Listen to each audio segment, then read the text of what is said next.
Ja, nej, det syns inte. Så. Det syns inte. Den syns inte. Så. Jag ska bara se på den här.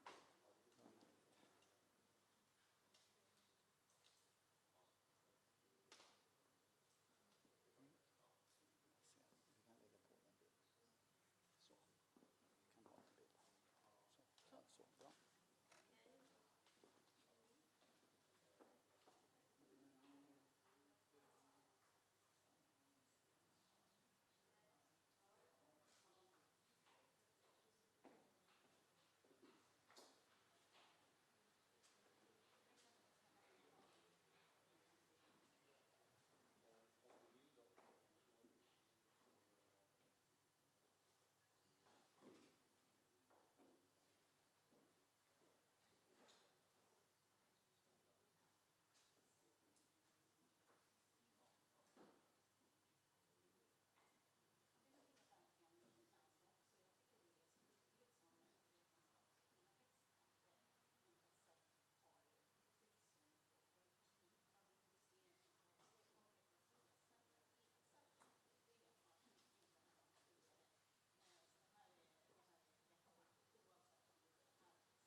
So, ladies and gentlemen, good morning and very much welcome to Nobel Forum for the announcement of this year's Nobel Prize in Physiology or Medicine. So my name is Thomas Perlman and I'm the Secretary of the Nobel Assembly. I will first read the announcement in Swedish, followed by English. We will then present background to the discoveries and open up for questions. So here we go in Swedish.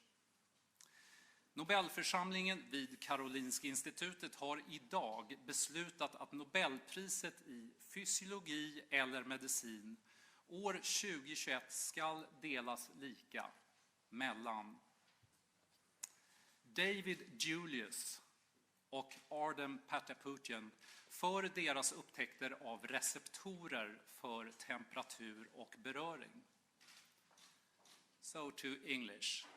The Nobel Assembly at Karolinska Institutet has today decided to award the 2021 Nobel Prize in Physiology or Medicine jointly to David Julius and Ardem Patapoutian for their discoveries of receptors for temperature and touch. Here are the two laureates. David Julius was born in 1955 in New York. He performed his prize-winning studies at University of California, San Francisco, where he's still active. Ardem Patapoutian was born in 1967 in Beirut, in Lebanon. In his youth, he moved to Los Angeles in the USA. He performed his prize-winning work at Scripps Research La Jolla, California, where he's still active. I will now turn to Professor Patrik Ernfors, adjunct member of the Nobel Committee, who will now describe the discovery. Thank you.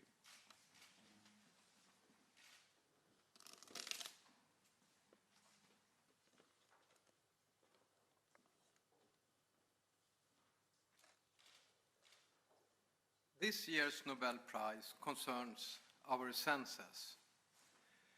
Our senses allow us to perceive and interpret the world around us. Specialized sense organs, such as our eyes, ears, nose, and mouth, endow us with vision, hearing, smell, and taste. This year's Nobel Prize has to do with our ability to feel temperature and touch, a sense which is called somatosensation. Imagine that you're walking barefoot across a field on a summer's morning. You can feel the warmth of the sun, the coolness of the morning dew, a caressing summer breeze, and the fine texture of blades of grass underneath your feet. These impressions of temperature, touch, and movement are feelings relying on somatosensation. Somatosensation is what gives us the ability to feel our body surface and internal organs. It monitors temperature, pain, touch, and the location and movement of our body, called proprioception. Such information continuously flows from the skin and other deep tissues and connects us with the external and internal world. It is also essential for tasks that we perform effortlessly and without much thought. For example, when taking a coffee on the go, a flow of information from sensors in legs and arms keep track on their position in space. Sensors in the skin registers the texture, size, and shape of the coffee cup, how warm it is, and correct the grip strength to keep a hold on the cup. How physical stimuli, such as heat and touch, can be registered has fascinated humankind for thousands of years. The French philosopher René Descartes envisioned in the 17th century how this could work, invoking a thread between the skin and the brain. Moving particles of fire on the skin pulled the thread and opened the valve in the brain. During the past century, scientists discovered specialized sensory neurons which have long processes called nerves. The nerves located in, for example, the skin or muscle registers changes in our external and internal environment. There are different types of nerves that detect different kinds of stimuli, such as heat and touch. But how can heat and touch be registered by the nervous system? In some way, the nerves must convert the physical stimuli of heat and touch into a biological signal. Thus, molecular receptors must exist on nerves that detect and convert heat and touch into nerve impulses. The identity of such receptors remained unknown until this year's prize-winning work. Capsaicin, the active component of chili peppers, was an essential tool for one of the awarded discoveries. When we eat a spicy meal with chili peppers, it gives a burning, sometimes even painful sensation. We start sweating. Thus, it seems that capsaicin can trick the brain into thinking there is an actual change in body temperature. It was known that capsaicin activates sensory neurons and that this activation is responsible for the burning sensation when eating chili peppers. However, the molecular receptor detecting capsaicin remained a mystery. Now we turn to the work that gave rise to this year's Nobel Prize. David Julius and his co-workers wished to identify the receptor for capsaicin on sensory neurons. Julius identified the receptor for capsaicin on sensory neurons.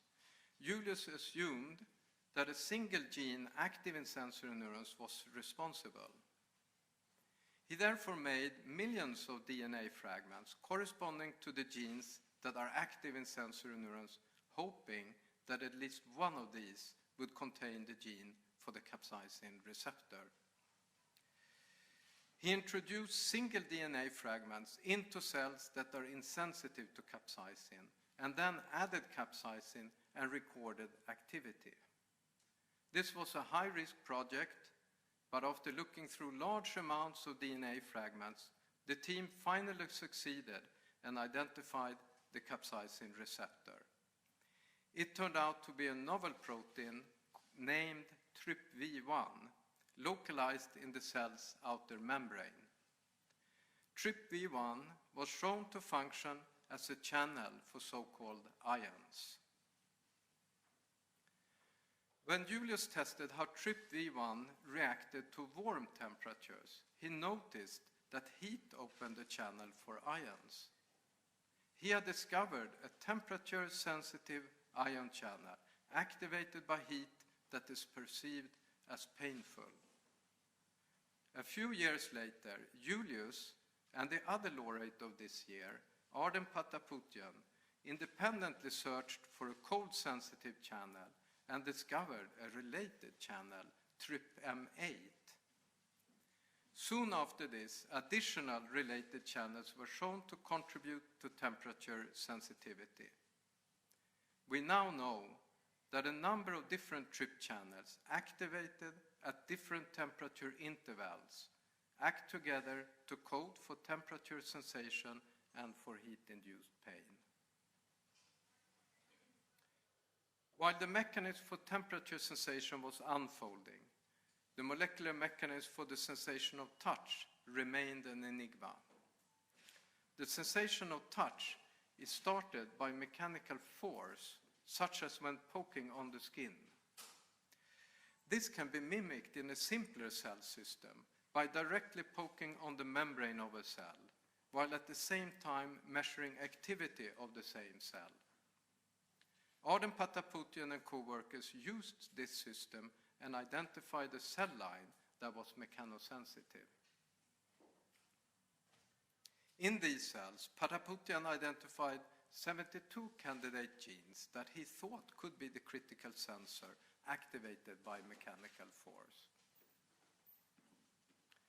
One by one, each of the 72 candidate genes was silenced and the cells were tested for mechanosensitivity. After nearly a year of painstaking work, 71 of the 72 genes had been tested without any promising results. But when gene number 72 was silenced, sensitivity to poking was lost. The mechanosensitive receptor had been discovered and was named PSO1, after the Greek word for pressure, piesi. Through its similarity to PSO1, a second gene was found and was named PSO2.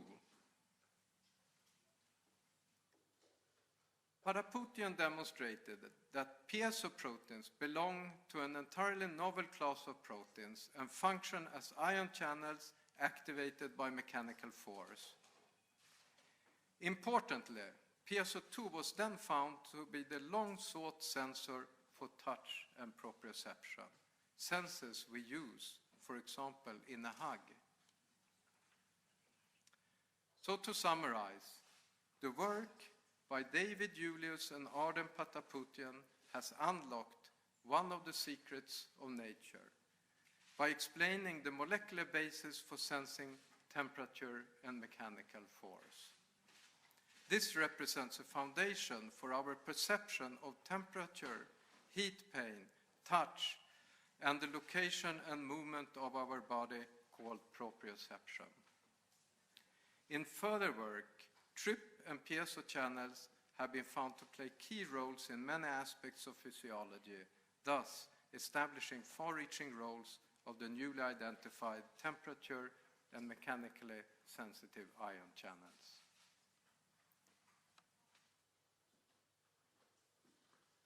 Thank you, Patrick. So here we have the two laureates again, and I would like to open up for a few questions. I know many of you probably want to have separate interviews, but please go ahead if there is any question. Yes?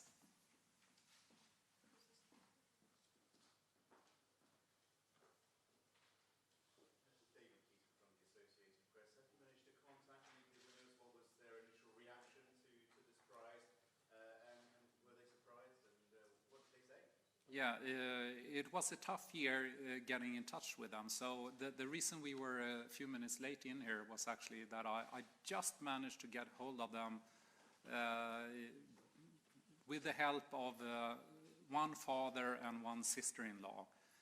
So it was some tracing of phone numbers, and I just got hold of them. Only had a few minutes to talk to them, but they were incredibly happy, and as far as I could tell, they were very surprised. And a little bit shocked, maybe. So it was a pleasure, really, to give them these news.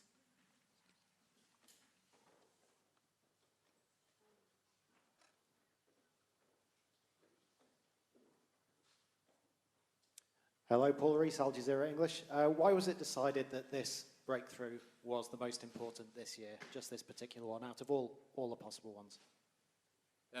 Was the question how we decided that it was the most important? Yeah, I mean, it's maybe a little bit hard to answer without sort of breaching confidentiality. We always have fantastic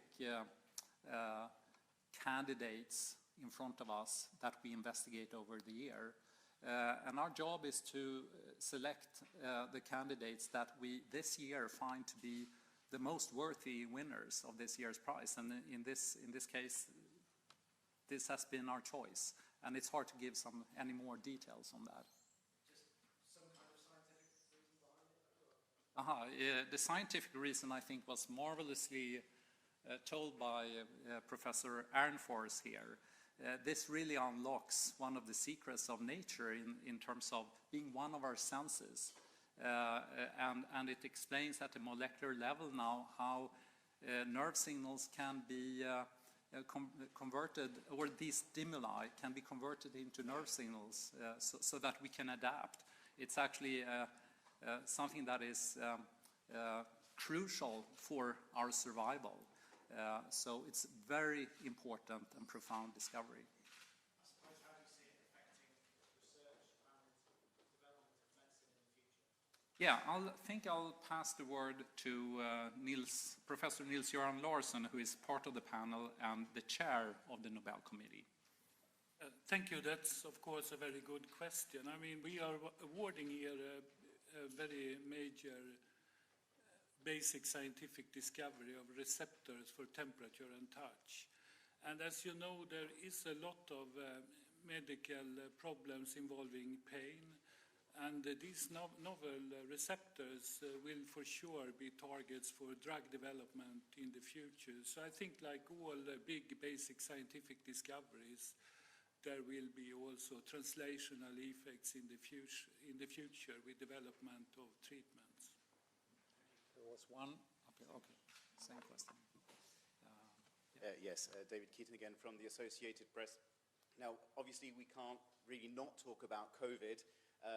It has impacted, I'm sure, the work of the committee and all of our lives in the past year and a half. Obviously, without talking about the nominations, which you can probably not talk about, have you seen in the past year and a half research, work, applications, maybe vaccines, that when you see this and when you read these papers, you think, this will maybe be a Nobel Prize in the future? That may be a relevant question, but it's not really how we work, because we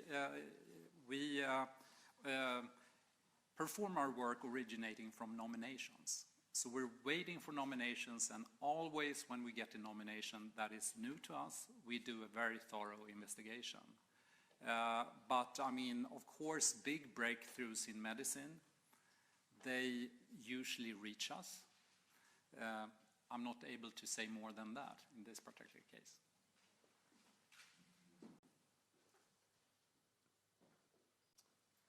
Is there any more? There's one over here.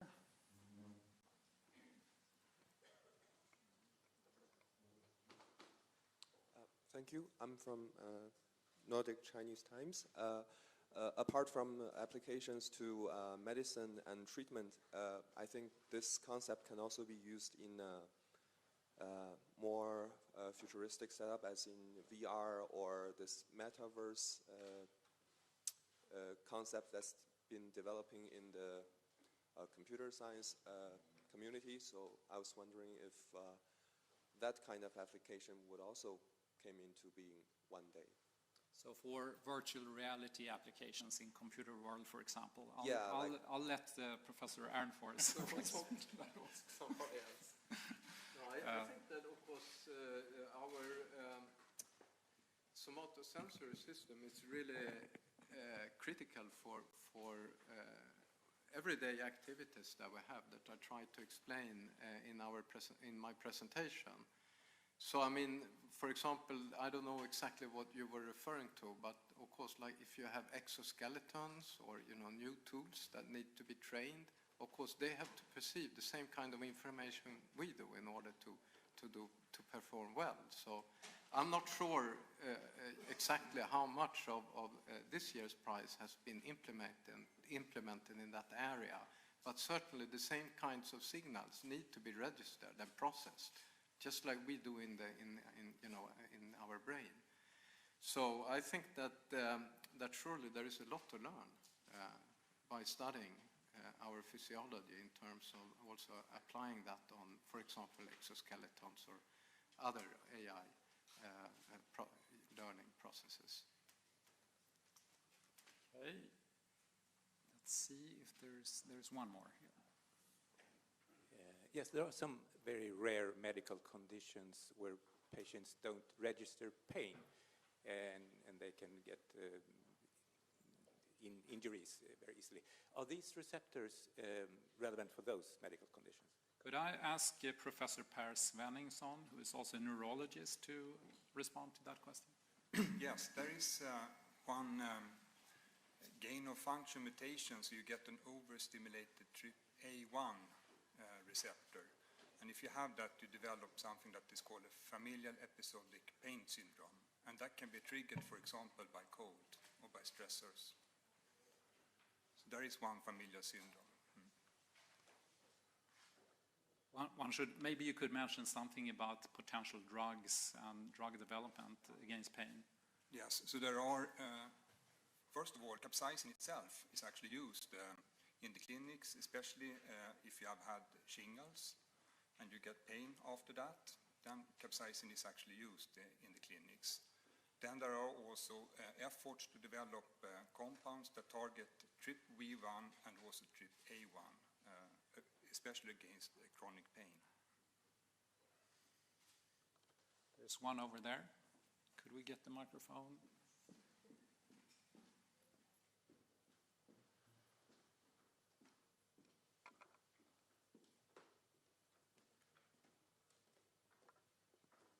Hi, I was wondering if, what are the papers or particular conferences perhaps that have played the biggest role in guiding your decision? Do you work like that?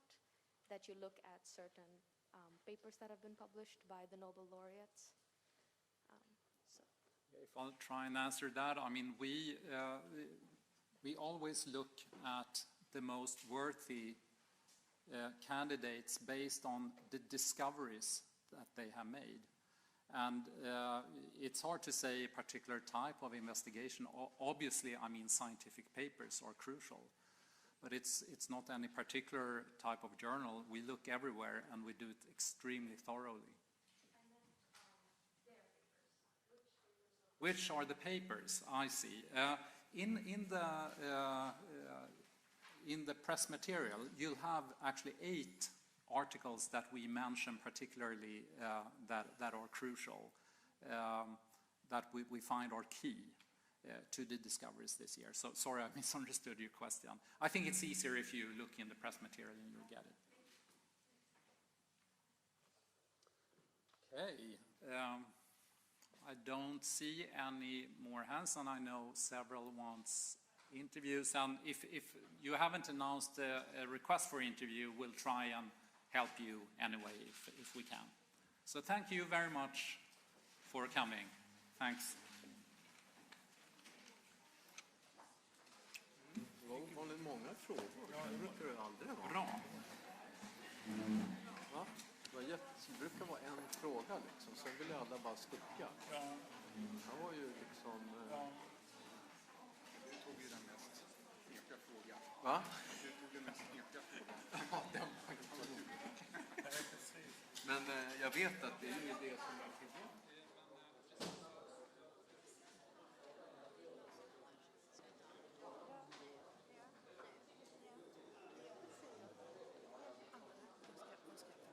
Abdel.